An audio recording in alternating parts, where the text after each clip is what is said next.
Приветствую всех зрителей телеканала Якутия-24. С вами Марферина Алексеева в программе News on Air. И сегодня в выпуске я расскажу о том, откуда идут корни якутского традиционного платья халадай, а также поведаю о заброшенном поселке Лагерном и еще о многом другом интересном. Поговорим сегодня с вами. Давайте приступим.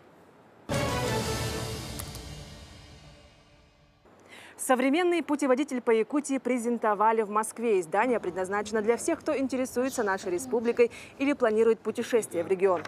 Книга в деталях рассказывает о Якутии, истории и традициях, главных достопримечательностях региона. Особое место в путеводителе занимают практические советы туристам о том, где перекусить, в какой гостинице остановиться или, например, как добраться из Якутска в Итык-Кёль.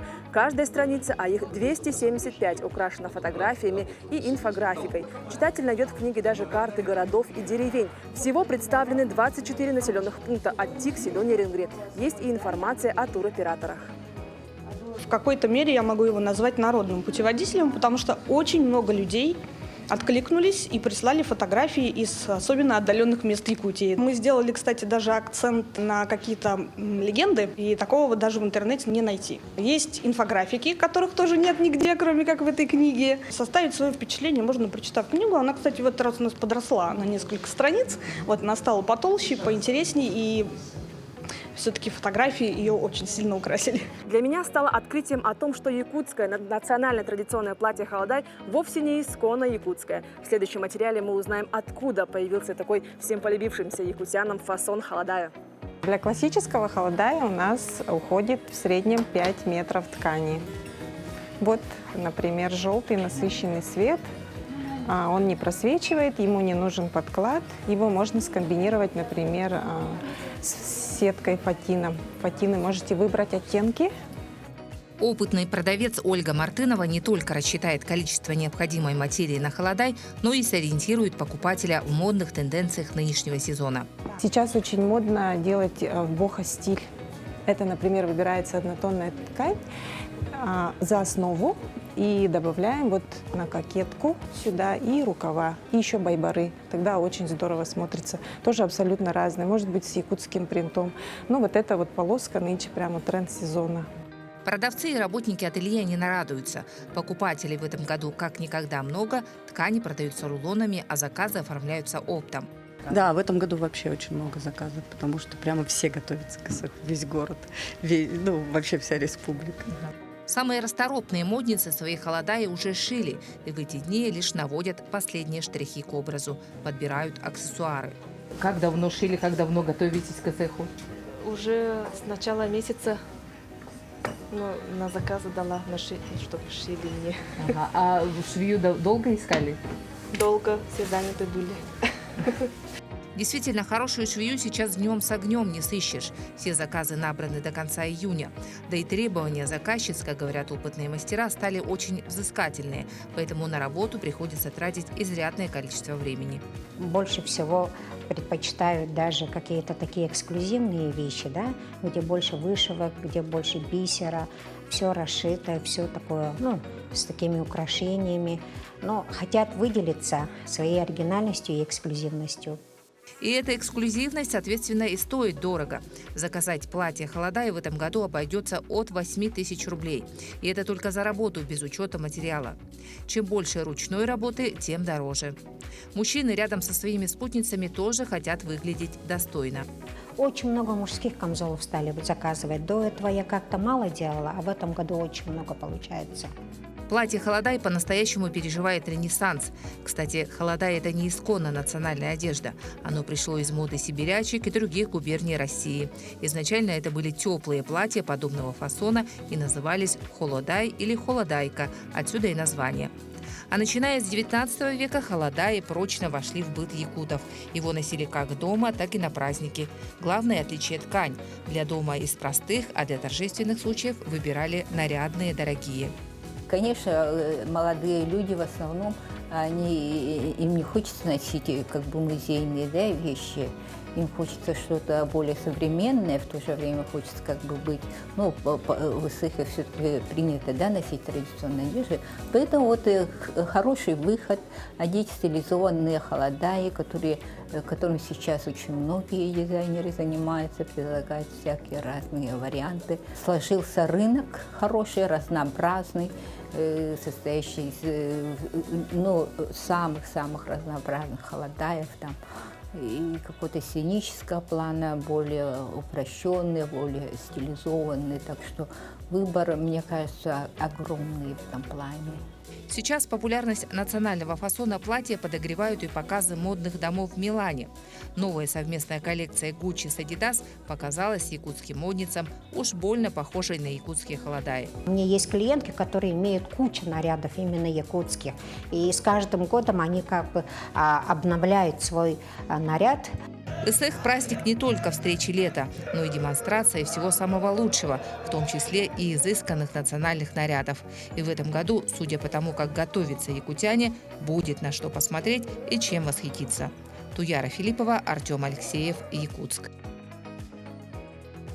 На исторической сцене Большого театра завершился 14-й международный конкурс артистов балета. В этом году заявки подали более 300 участников из 33 стран. Конечно же, победителями стали самые лучшие, и среди них есть наши якутяне. Давайте подробнее узнаем об этом конкурсе.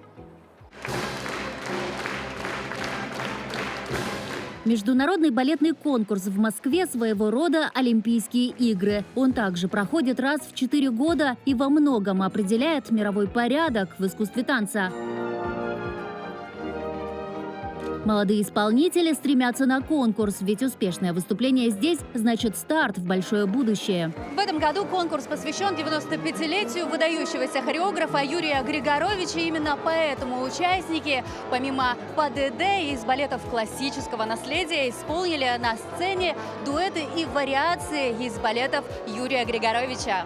Так, в заключительном 3-м туре под хореографию маэстро в ярко-алом на сцену вышла Алисия Пак, 3-е поколение балетной династии Посельских. В финале девушка исполнила вариацию Риты из балета «Золотой век»,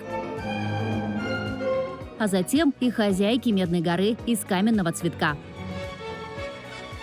В образе Ферхада из балета «Легенды о любви» также жемчужины Юрия Григоровича выступил и Иван Одинцов, студент якутской балетной школы. Юноша буквально покорил воздух.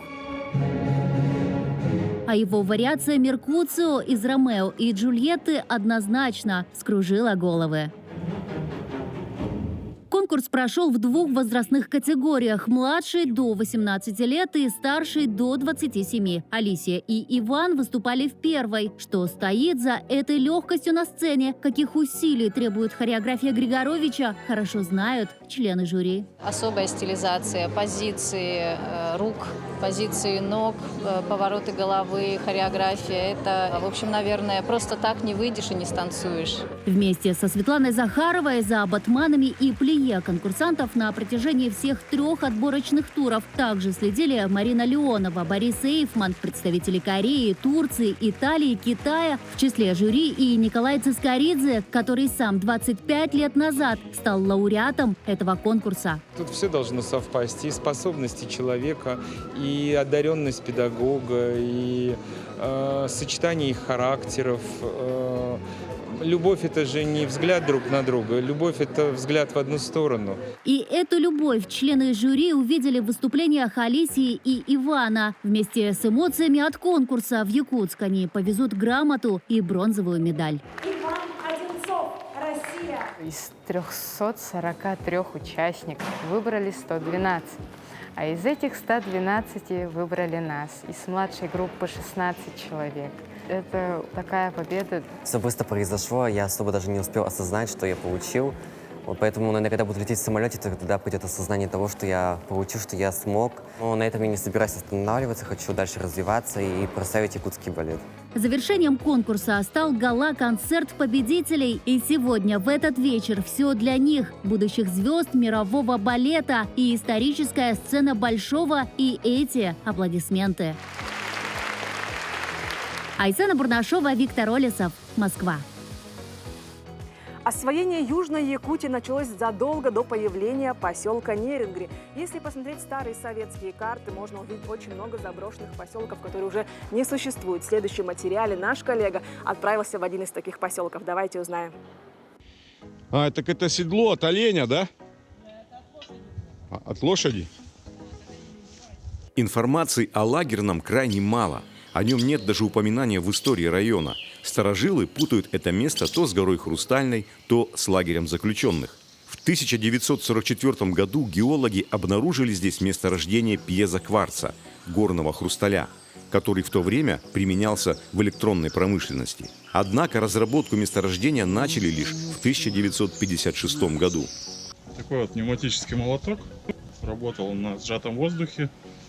Это компрессорная станция, которая подавала давление, воздух, сжатый воздух по трубам в шахты. Затем работники брали вот такой отбойный молоток. Здесь вот у него ручки, правда, не хватает. К нему подключен шланг. Вставлялось сюда долото. Оно было длинное, где-то метра полтора-два, наверное. И таким вот образом долбили. Интересна ситуация с названием поселка. На всех картах он значился как лагерный, а вот в геологических статьях о месторождении он указан как Малый Неход. Протекающий же поблизости ручей носит название Малый Наход. Происхождение этого слова узнать не удалось. Ни в одной из указанных вариаций оно не встречается ни в ивенкийском, ни в якутском словарях. День рождения города, да? В 1975 году. То есть вы понимаете, что еще до этого, в 50-е, тут уже полным ходом шли строительство добычи горного хрусталя. Кстати, вот здесь во многих местах по Южной Якутии. Но самый такой известный, это, конечно, Суантицкий. У нас тут тоже есть. Более подробно об истории поселка Лагерный и добычи горного хрусталя зрители телеканала «Якутия-24» могут увидеть уже сегодня вечером в новом выпуске «Испытано на себе». Сергей Козюра, Нерингри. Отечественные производители, как известно, стали активно развиваться на фоне ухода западных компаний из России. О том, как развиваются промышленные компании и предприниматели в городе Нерингри, узнаем далее. Евгений Климюк 4-й год занимается изготовлением мебели. Сначала начал делать детские кроватки, постепенно расширил производство и сейчас принимает заказы по индивидуальным размерам и дизайну. Еще до введения санкций закупил импортное оборудование, но постепенно перешел на самодельные станки. Я сейчас под себя подстраиваю оборудование. Сейчас вот заказал вал с Екатеринбурга, идет под фрезер. Фрезерный стол буду делать тоже сам. Ну, совместно вот с Плазманеру они меня выручают, как бы могут станину сделать, пластину. То есть я уже делаю такие станки, которые, ну, аналогов нет. То есть я делаю именно под себя, с нужными мне мощностями и оборотами и так далее. Все комплектующие запчасти своего оборудования самые распространенные. То, что можно купить в любом магазине. Это и надежнее, и дешевле. Вот это вот станина все делали сами, и, ну, как бы работает он. Теперь я могу большой брус распускать, которые не могут другие аналоги. Я не вижу смысла переплачивать и тащить его сюда, когда я могу сделать сам и распустить нужный мне материал. Разработка новых технологий – одна из возможностей, которые открывают перед отечественными производителями свалившиеся на Россию масштабные международные санкции. Первые шаги к замещению импортных продуктов стали предпринимать примерно лет 8 назад. Но только с введением санкций и с ухода с российского рынка многих брендов ускорили этот процесс. Крупные промышленные компании переориентируются на китайских производителей. Если технику можно брать и в России, то что касается электроники, гидравлики, высокоточного программирования, все это будет закупаться в Китае. Что касается импортного замещения, мы сегодня смотрим и подшипники с Китая, и запчасти, и гидравлику. Вот. Конечно, мы с российскими заводами сейчас очень плотно работаем, с Кузбассом. Те, кто занимается литейным производством, там все, что возможно сделать в России, мы сегодня будем, конечно, заявляться в России. Западные санкции выявили острейшую зависимость российской промышленности от импорта товаров и технологий. И в то же время они создали благоприятные условия для конкурентного прорыва многих компаний. Ирина Жданова, Захар Головин, Нерюнгри. Ну и на этом наш выпуск подошел к концу. Встретимся уже сегодня в 17 часов. До встречи в эфире.